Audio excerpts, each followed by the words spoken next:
English medium biology में आज हम आगे पढ़ेंगे। इसके पहले कल हमने सेल्स के बारे में पढ़ा, प्रोकैरियोटिक सेल्स, यूकैरियोटिक सेल्स, दोनों के बारे में कुछ उसके जो कैरेक्टरिस्टिक्स थे, फीचर्स थे, उसकी विशेषताएं थी, उनके बारे में पढ़ा।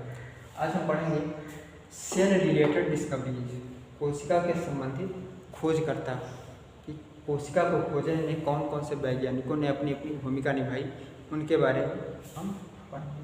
तो सबसे पहले रॉबर्ट हुक, इन्होंने 1665 में सेल की डिस्कवरी की, यानी इन्होंने कोशिका की खोज की कब? सन 1665 में। तो सेल जो होती है, जो किसी भी जीव शरीर जो है उसकी सबसे स्मॉलेस्ट यूनिट होती है, बेसिक होता है, उसका आधार होता है, इसकी खोज की जिसने रॉबर्ट हुक ने। फिर दूसरे साइंटिस्ट हैं एंटोनी वॉन लीeuwenhoek, इन्होंने 1674 में ब्लड सेल की खोज की। ब्लड सेल्स, खून जो है वो तरल होता है, तरल संयोजी ऊतक है, देखने में लाल रंग का तरल पदार्थ है, लेकिन उसके अंदर भी 3 प्रकार की कोशिकाएं पाई जाती हैं, RBC, WBC और प्लेटलेट्स। लाल रक्त कणिकाएं, श्वेत रक्त कणिकाएं और प्लेटलेट्स, इसके बारे में आपने 6-7 में पढ़ा होगा।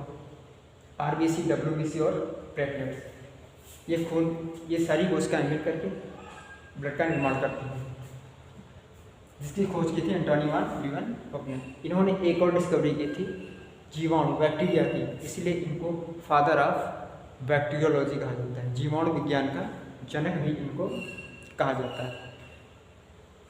तीसरे हैं रॉबर्ट ब्राउन, न्यूक्लियस की खोज की थी सन 1831 में। अब रॉबर्ट ब्राउन ने न्यूक्लियस की खोज की 1831 में। तो न्यूक्लियस होता क्या है?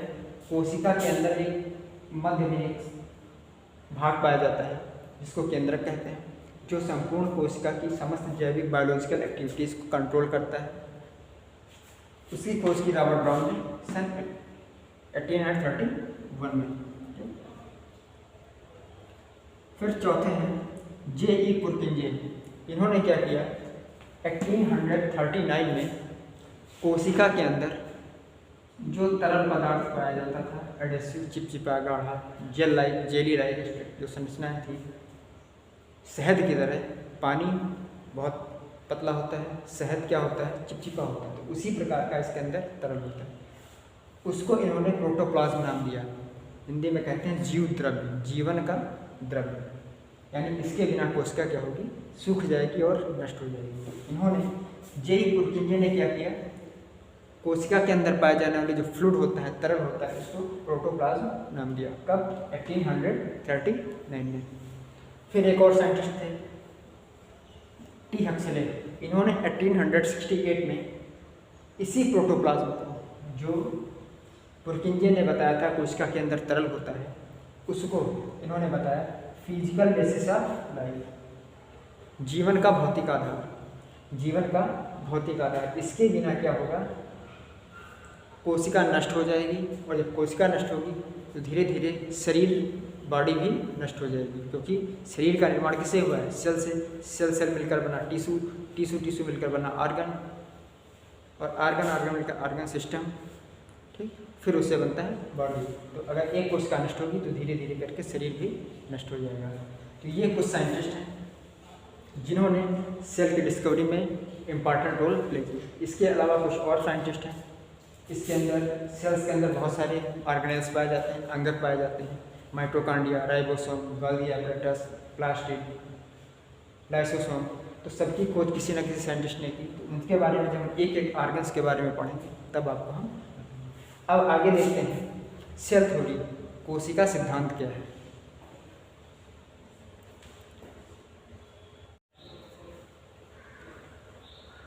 आइए सेल थ्योरी के बारे में देखते हैं।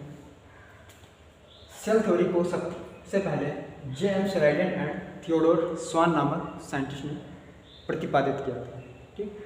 ये थ्योरी गिवन बाय श्लाइडेन एंड स्वान, इसको शॉर्ट फॉर्म में श्लाइडेन एंड स्वान भी कहा जा सकता है। तो ये दो साइंटिस्ट थे, इन्होंने एक थ्योरी दी, एक मत दिया, एक सिद्धांत दिया और बताया, 3 बातें बताई, 1 2 3, कि all living organisms are made up of cells and their products. All सभी, लिविंग ऑर्गेनिजम्स सजीव, आर मेड अप ऑफ बने हैं, सेल्स एंड देयर प्रोडक्ट्स कोशिका और उनसे उत्पादों से।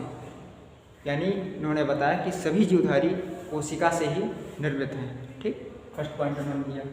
दूसरा था cell is the structural and functional unit of living organisms. कोशिका जो है संरचनात्मक, स्ट्रक्चरल एंड फंक्शनल क्रियात्मक, संरचनात्मक और क्रियात्मक यूनिट है, इकाई है इसकी लिविंग ऑर्गेनिजम्स। सजीव जितने भी सजीव हैं उनमें जो कोशिका है वो उनकी संरचनात्मक और क्रियात्मक इकाई है। यदि कोशिका को निकाल लिया जाए तो शरीर क्या होगा, धीरे धीरे नष्ट होना शुरू हो जाएगा। जैसे एक दीवार है, उसकी मेन यूनिट है एक ईंट, ब्रिक। ईंट को अगर हम एक एक करके निकालते रहे तो धीरे धीरे दीवार क्या होगी, समाप्त हो जाएगी, गिर जाएगी। उसी तरह से शरीर में जो सेल्स है वो क्या है, यूनिट है, इसकी स्ट्रक्चरल एंड फंक्शनल, संरचनात्मक और क्रियात्मक इकाई।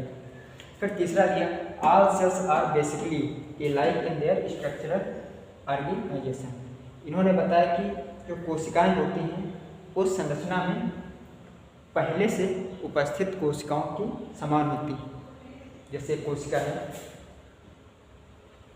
अब जब दूसरी कोशिका बनेगी तो इसी कोशिका की तरह दूसरी कोशिका का निर्माण होगा। जितनी चीज़ें इसमें होंगी उतनी चीज़ें दूसरी कोशिका में भी होंगी।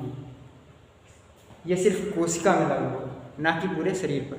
जैसे जीवधारी है, अपने समान संतान उत्पन्न करता है, लेकिन उसकी संतानें अपने माता पिता से चेंज हो जाती हैं, क्योंकि वहाँ पर पूरा शरीर है, वहाँ पर ऊतक हैं, टिश्यूज़ हैं। लेकिन यहाँ पर सेल्स की बात की कि जो सेल्स होती हैं मुख्य रूप से पहले, मतलब जो उनकी जिस संरचना से उनकी उत्पत्ति होती है उसी के समान होती है। तो ये थ्योरी दी थी स्लाइडेन और सोन ने, ये इम्पॉर्टेंट है, इसको सेल थ्योरी बोलते हैं, पूछी जाती है। फिर इसके बाद आगे देखते हैं।